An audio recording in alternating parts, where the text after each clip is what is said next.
سلام ستړي مشه وخت مو بخیر د نن ورځې لنډو سپورټي خبرونو ته ښه راغلاست. کرکټ بورډ وایي له 19 کلنو کم عمره افغان لوبډله د درې اړخیزه سیالیو په لوبلړۍ کې ګډون کوي. له 19 کلنو کم عمره افغان لوبډله به د روانې ډسمبر میاشتې په 29مه نیټه د سویلي افریقا په کوربتوب د یاد هیواد او هندوستان لوبډلو په شتون کې درې اړخیزه سیالیو په لوبلړۍ کې ګډون وکړي چې د راتلونکي 2024 میلادي کال د جنوري تر 10مې نیټې پورې به دوام وکړي.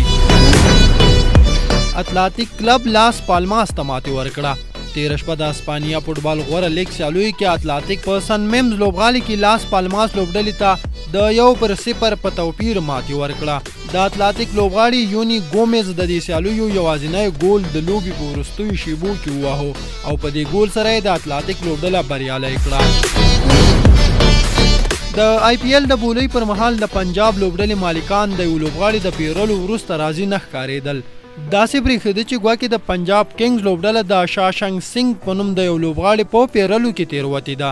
تازه د پنجاب کینګز لوبډلې پر خپلو ټولنیزو پاڼو د یوې اعلامیې په خپرولو دې تېروتنې ته په غبرګون کې ویلي کوم شاشنګ سنګ چې موږ پیرلی وو هغه زموږ په پلان کې وو او کومه ګډوډي چې رامنځته شوې په یوه نوم د دوو لوبغاړو د شتون له امله وه. او وروستی سپورټي خبر مو دا چې د پاکستان تیز توپ اچوونکی خرم شهزاد د پښتۍ په برخه کې د ټپ له امله نشي کولی د استرالیا په وړاندې په راتلونکي 2 ټیسټ سیالیو کې ولوبیږي.